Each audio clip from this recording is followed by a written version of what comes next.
क्या enough practice करने के बावजूद भी आपके कमेंट सेक्शन में स्पीड नहीं आ रही है? क्या मॉक टेस्ट सॉल्व करते समय आपसे क्वेश्चन नहीं बनते बट उनको एनालाइज करते टाइम वो क्वेश्चन सॉल्व हो जाते हैं? क्या अरिथमेटिक आने के बावजूद, डीआई आने के बावजूद भी आप क्वांट में अच्छा स्कोर नहीं कर पा रहे हो? तो क्या इन सारे क्वेश्चन का आंसर इस वीडियो में आपको मिलेगा, बस एंड तक मेरे साथ बने रहिए।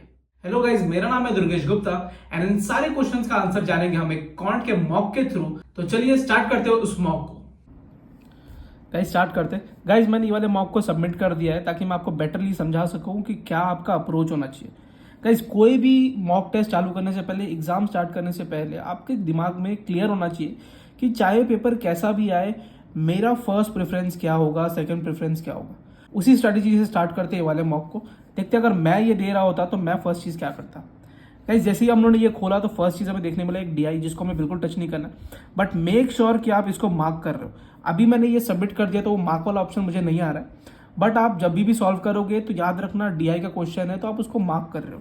अभी हम लोग स्किप करते हैं इसको, स्किप करेंगे तो फर्स्ट देखेंगे कि फर्स्ट प्रेफरेंस हमारा सिंप्लीफिकेशन था, नंबर सीरीज था, तो उसमें से फर्स्ट चीज़ हमें मिल चुकी है सिंप्लीफिकेशन। इसको आप अच्छे से सॉल्व करो, जितना जल्दी हो सके उतना सॉल्व करो। आगे जाएंगे हम लोग क्वेश्चंस को, एंड फिर से एक डीआई आ चुकी है, इसको फिर से टच नहीं करना, बट मेक श्योर कि आप इसे मार्क कर रहे हो। स्किप गाइस अब आ गया नंबर सीरीज का क्वेश्चन, ये भी हमारे फर्स्ट प्रेफरेंस में।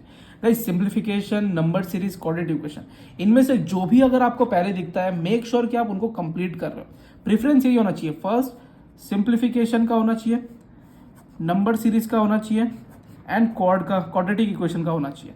इनके अलावा क्वांट में आपका दूसरा कोई भी प्रेफरेंस नहीं होना चाहिए, फर्स्ट ये होना चाहिए। सेकंड आप करोगे डीआई के क्वेश्चंस को, इसके अलावा कोई दूसरा होना ही नहीं चाहिए। गाइस मेरी बात मानो, बहुत टाइम लग गया मुझे लगता था कि नहीं ठीक है, टीचर्स तो ठीक है बोलते रहेंगे लेकिन अपने हिसाब से करने का, लेकिन वो जो बोल रहे हैं वो सही बोल रहे हैं। फर्स्ट आप स्पीड मैथ्स के क्वेश्चन करो, सेकंड आप डीआई के क्वेश्चन करो, थर्ड अगर आपके पेपर में केसलेट आता है तो उसको करो। ये स्ट्रैटेजी क्यों यूजफुल है पता है? क्योंकि ना ही ये आपको अच्छे मार्क्स देते ये स्पीड मैथ्स का पार्ट, ये आपको कॉन्फिडेंस भी देते हैं आगे के पेपर के लिए।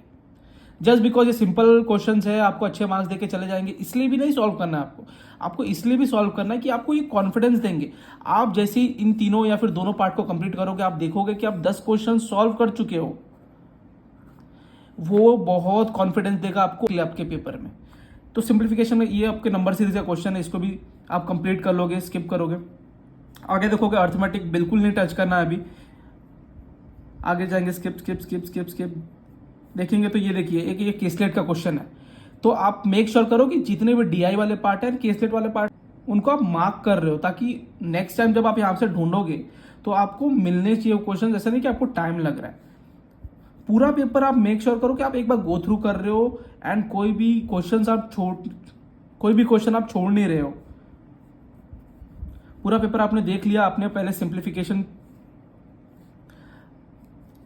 सिंप्लीफिकेशन कर लिया। गाइज अब आ जाते हैं डीआई वाले पार्ट पे। तो डीआई वाले में देखो कि कौन सा वाला आपको ज्यादा इजी लग रहा है। अब इसको एक बार रीड कर दे। The line graph given below shows the number of gel pen sold as percentage of number of fountain pen sold and difference between the gel pen and number of fountain pen sold by the shop. ये question easy है, doable है, लेकिन एक बार वो वाला भी question देख लेते जो हम लोगों ने पहले देखा था। ये वाला question, the pie chart given below shows the percentage distribution of the number of tires car bus truck made by the factory 5 different types of days on the different okay 5 days together which is equal 6400. Okay, the table given shows the number of car tires made by the factory on each of the 5 days. The total number of tires made by the factory is equal sum of the number of car tires and trucks made by it. तो ये वाला थोड़ा complicated लग रहा है, तो हम लोग जाएंगे फर्स्ट वाले क्वेश्चन पे, इसको कंप्लीट करेंगे एंड इसको कंप्लीट करने के बाद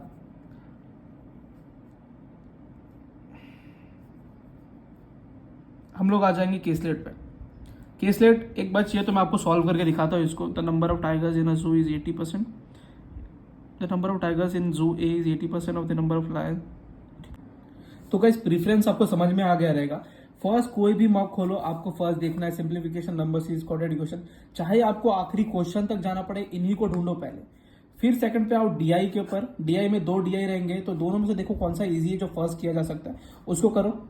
एंड उसके बाद थर्ड आपको मिलेगा केसलेट, जिसको देखो, अगर आप कंफर्टेबल रहते हो तो उसको कर लो, या फिर आप अर्थमेटिक के क्वेश्चन पे भी स्विच कर सकते हो।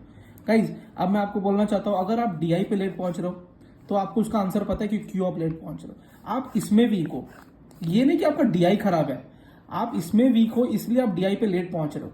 मेक श्योर करो कि आपकी simplification, number series, quadratic question इतने अच्छे होने चाहिए कि विद इन 8 मिनट्स आप इन सबको कंप्लीट कर ले रहे हो। बाकी के जो टाइम है आप डीआई को दे रहे हो, केसलेट को दे रहे हो, एंड अर्थमेटिक के कुछ पार्ट्स को दे रहे हो। ये नहीं कि आप पूरे 15 मिनट लगा के आप नंबर सीरीज ही कर रहे हो, सिंप्लीफिकेशन ही कर रहे हो, ऐसा नहीं करना है। आप समझो कि आपका कौन सा वाला पार्ट वीक है। अगर आप नंबर सीरीज फास्ट कर ले रहे हो, सिंप्लीफिकेशन फास्ट कर ले रहे हो, और डीआई पे आपको ज्यादा टाइम लग रहा है, एंड आप अर्थमेटिक या फिर केसलेट करने को आपको टाइम नहीं मिल रहा है, तो आप समझ जाओ कि आपका डीआई वीक है। ये नहीं कि आपका केसलेट वीक है या फिर अर्थमेटिक वीक है। आप इसको स्ट्रॉन्ग करने पे ध्यान दो, डीआई को, तब जाके आपके पास टाइम बचेगा कि आप आगे कुछ कर सको। ऐसे ध्यान दो। आप लोग बस पूछ रहे हो भैया मैं 16 मार्क्स ही आ रहा है, 17 मार्क्स ही आ रहा है, लेकिन ऐसे नहीं। आप खुद को एनालाइज करो कि आप किस पार्ट में वीक हो। जिस पार्ट में वीक हो उसको दबा के प्रैक्टिस करो, जम के प्रैक्टिस करो, पूरा दिन लगाओ उसकी प्रैक्टिस में। लेकिन मेक श्योर कि नेक्स्ट डे जब आप उसको वापस टेस्ट दे रहे हो तो आप उसमें अच्छा कर रहे हो, आपको इंप्रूवमेंट दिख रहा है। अब आपको समझ में आ गया कि प्रेफरेंस क्या होना चाहिए, क्वेश्चंस हमें कैसे सिलेक्ट करना है, एंड कोई भी मॉक टेस्ट हो क्वांट का तो उसको कैसे अप्रोच करना है। तो गाइस इसको ट्राई करो फॉलो करने का। मैं नेक्स्ट में ट्राई कर रहा हूं कि मैं एक रियल मॉक, लाइव मॉक दूं, ताकि आपको और बेटर समझ में आए कि मेरा क्या अप्रोच रहता था, आप उससे क्या सीख सकते हो। तो फिर मिलते हैं गाइस नेक्स्ट वीडियो में, तब तक के लिए बाय।